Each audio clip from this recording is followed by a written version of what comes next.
Gangster সুবোধের পর এবার Beur jail থেকে নিয়ে আসা হলো সুবোধের শাগরেদ রওশনকে। 14 দিনের পুলিশ হেফাজতের নির্দেশ ব্যারাকপুর মহকুমা আদালতের। রওশনের বিরুদ্ধেই জেল থেকে ব্যবসায়ী তাপস ভগতকে হুমকি ফোন করার অভিযোগ সামনে আসে।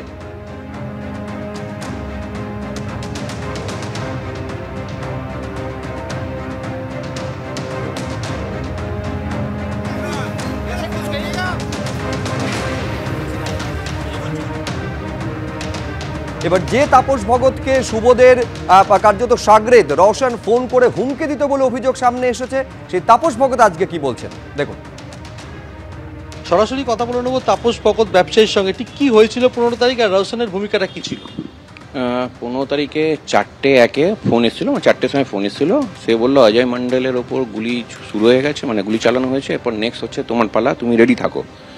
আর বেহুর জেল থেকে বলছি বলে সে স্টার্টিং করেছিল। 16 তারিখে যে ফোন করেছিল 1টার সময়, সে আমাকে বললো যে পেছানা বলে শুরু করলো।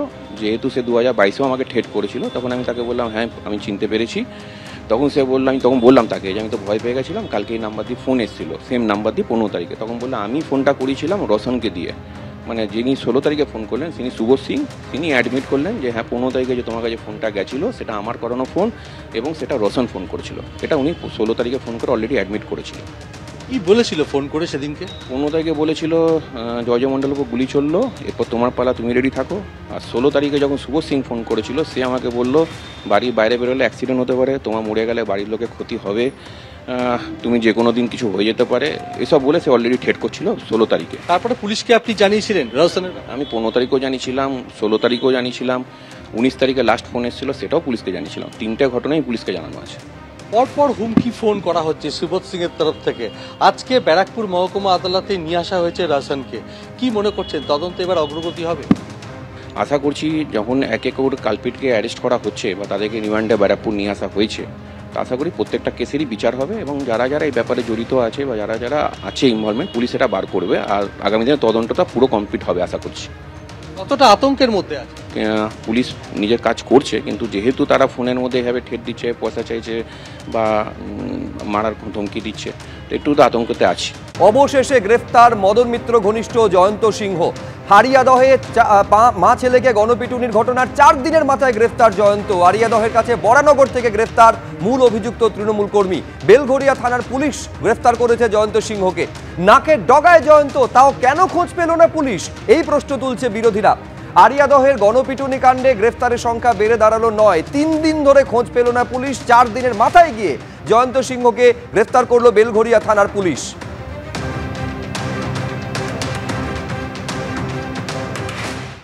আরিয়াদহ কাণ্ডে অবশেষে পুলিশের জালে জয়ন্ত সিংহ। এই মুহূর্তে আমরা রয়েছি ইন্ডিয়ান স্ট্যাটিস্টিক্যাল ইনস্টিটিউট এবং ডানলপের মাঝামাঝি বিটি রোডের ওপর।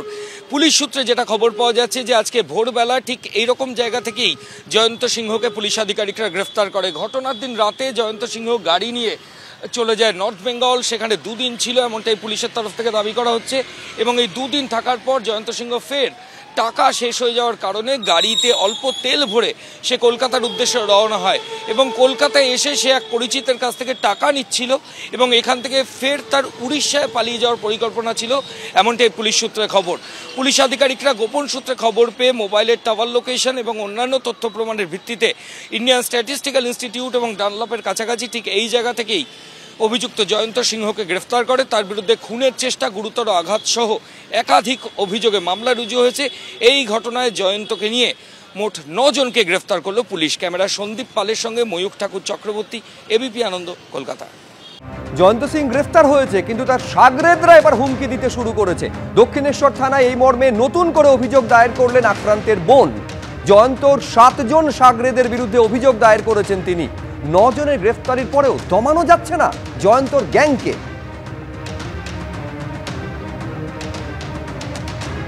অভিযোগকারিনী তার হাতে রয়েছে এই ধরনের কাগজ, যে কাগজে এই মুহূর্তে একটু আগেই থানায় এসে তিনি অভিযোগ দায়ের করলেন, আর একটা কমপ্লেন লজ করলেন। কাদের এগেন্স্ট? তালতলা স্পোর্টিং ক্লাবের পুরো যারা ছিল তাদের উপরে। তারা হোয়াটসঅ্যাপ গ্রুপেতে আমাকে নিয়ে, তালতলা স্পোর্টিং ক্লাবটা জ্যান সিং উনি লিডার, উনি ওখানেতে একটা ঝামেলা তো করেছেন, তার মধ্যে ওনারই মদতে। যে আপনার পরিবারের লোকেরা হাসপাতালে, এই জয়ন্ত সিংহ আজকে অ্যারেস্ট হয়েছে। এই অবস্থাতে আপনি আবার দক্ষিণেশ্বর থানায় এসে আর একটা কমপ্লেন করছেন জয়ন্ত অ্যাসোসিয়েটদের এগেনস্টে। অভিযোগটা হচ্ছে জয়ন্ত সিং তো অ্যারেস্ট হয়েছে, তার মদতেই আমাকে নিয়ে তাদের হোয়াটসঅ্যাপ গ্রুপের কিছু তথ্য আমি পাই যে আমাকে নিয়ে প্রচণ্ড থ্রেটিং করা হয়, নোংরা নোংরা ভাষায় আমাকে নিয়ে প্রচুর উল্টাল কথা বলা হয় যে রাস্তায় পেলে এই করবে ওই করবে, আর নোংরা নোংরা থ্রেট করে। প্রচণ্ড আমি আতঙ্কিত হতে রয়েছি। আপনাকে হুমকি দিচ্ছে প্রচুর। কারা এটা? তালতলা স্পোর্টিং ক্লাবের ছেলেরা। কতজনের এগেনস্ট? 7 জন। 7 জনের নাম্বার সব কিছু, ঠিকানা থেকে শুরু করে ফটো থেকে শুরু করে সব কিছু আমি জমা দিই। 7 জন কি জয়ন্তর অ্যাসোসিয়েট? হ্যাঁ হ্যাঁ, একদম একদম। তাদের নামও ওখানেতে তুলেছে, জয়ন্ত সিংয়ের নাম তুলেছে। ওরা এটা কেন? আমাদেরকে ভয় দেখানোর জন্য। আমাদেরকে তো চাইছে না, যে ওরা বুঝতে পারছে যে ওদেরকে অ্যারেস্ট করা হয়েছে, ওদের নিশ্চয়ই কিছু একটা করা হবে, কেস করা হবে। ওরা তো ভয়তে রয়েছে, ওরা আমাদেরকে দমকাতে চাইছে যে আমরা এইটা করে দেবো। এত বড় ঘটনা, জয়ন্তর পালিয়ে যাওয়া, পুলিশের ধরা, 9 জনের গ্রেফতারি, তারপরেও এই গ্যাংকে থামানো যাচ্ছে না? তাও থামানো যাচ্ছে, তাও ওরা এইসব করে যাচ্ছে, ভয় দেখিয়েই যাচ্ছে, থ্রেট করেই যাচ্ছে, বলছে রাস্তায় বেরালে এই করে দেবো, একা পেলে এই করে দেবো, ওই করে দেবো। আমি তো প্রচণ্ড আতঙ্কে রয়েছি, কখন কি আমার হয়ে যেতে পারে আমি তো বুঝতেই পারবো না। জয়ন্ত গ্রেফতার হয়েছে ফাইনালি, কি বলবেন? আমি খুব স্বস্তি পেয়েছি, খুব স্বস্তি পেয়েছি সেটা বলবো না, স্বস্তি পেয়েছি। কারণ এর আগের বারেও 2-3 বার এরকম হয়েছে, অ্যারেস্ট হয়েছে, আবার পুলিশ কোনো কারণে ছেড়ে দিয়েছে। এইবারও যে এইটা হবে না এমন তো কোনো প্রমাণ নেই। তো আমি এই জন্য পুলিশদের কাছে এইটুকানি বলবো যে তাদের যেন কড়া শাস্তি দেওয়া হয়, কারণ ওরা আবার বেরাবে 2-3 মাস পরে, আবার আমার সঙ্গে আজকে এটা হয়েছে, আমার মামি আর দাদার সঙ্গে হয়েছে, কিছুদিন পরে তাদের সঙ্গে অন্য কারোর সঙ্গেও করবে।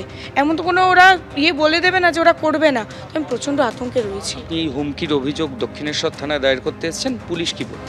পুলিশ বললো আমার সাথে রয়েছে, পুরোপুরি সাথে রয়েছে, বললো কোনো চিন্তার কোনো ব্যাপার নেই, যারা যারা এই জিনিসটা করেছে তাদের উপরে কড়া শাস্তি দেওয়া তো হবেই, আর কোনো চিন্তার কোনো ব্যাপার নেই, ওরা আমার উপর আমার সাথে রয়েছে পুরোপুরি। কলেজ পড়ুয়া এবং তার মাকে রাস্তায় ফেলে রবিবার মধ্যরাতে বেধড়ক মারধরের ঘটনার প্রায় 4 দিনের মাথায় শেষ পর্যন্ত গ্রেফতার জয়ন্ত সিং। তা নিয়ে সৌগত রায় এবং অর্জুন সিং কে কি বলছেন একবার দেখুন। পুলিশকে কৃতিত্ব দেব, পুলিশ এত চাপ সৃষ্টি করেছিল যে ওর আত্মসমর্পণ করা ছাড়া উপায় ছিল না, আত্মসমর্পণ করেছে। আমি যতদূর জানি অ্যারেস্টে, তবে আমি পুলিশের সাথে কথা বলিনি, ওর পরিবারের উপর চাপ থাকে। সাধারণত পুলিশ যখন কাউকে খোঁজে তখন তার পরিবারের উপর চাপ সৃষ্টি করে, তাতেই অ্যারেস্ট হয়ে যায়। কোনো সিগন্যালের ব্যাপারই নেই, জয়ন্ত সিংকে ধরতে বা সিগন্যালের কি দরকার?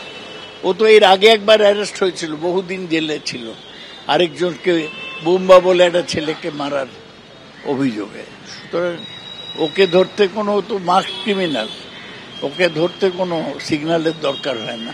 কে মদন মিত্র কি বলছেন তা নিয়ে আমি কনসার্ন নই। হ্যাঁ, আমি দেখলাম ছবিগুলো, একটা ফুটবল টুর্নামেন্টে আমি গিয়েছি, সেখানে ও ছিল। আমি জানি কে জয়ন্ত কুমার সিং। এই পর্যন্ত প্রকাশ্যে দেয়ালোকে বার্থডে পার্টিতে কেক খাওয়া হচ্ছে, ও মদন মিত্রর সঙ্গে গল্প করছে। যখন লাস্ট টাইম গুলি চালাবার সময় অ্যারেস্ট হয়েছিল তখন তাকে বাড়ি থেকে খাওয়া পাঠাতো মদন মিত্র, এই জয়ন্ত সিংয়ের।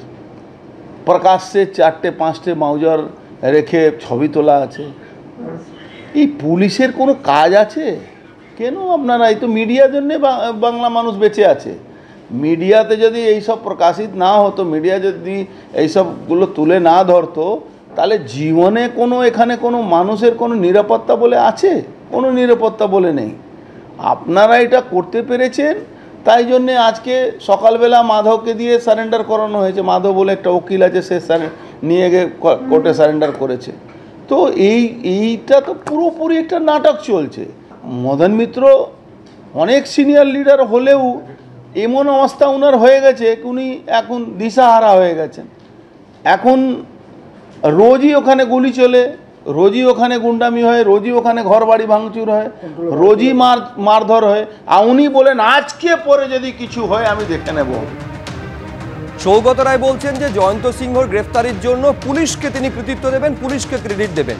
আবার জয়ন্তর ভাই প্রিয়ন্ত সিং তিনি বলছেন গ্রেফতার করা হয়নি জয়ন্ত সিংহকে, জয়ন্ত সিং নিজে আত্মসমর্পণ করেছেন। কি বলছেন দেখুন। প্রথমত তো আমি আগেও বলেছি, এখনো বলেছি যে ও ছিল না বা ও কাউকে মারেনি। এফআইআর এর নাম দিয়েছে, সেটা প্রশাসনের ব্যাপার।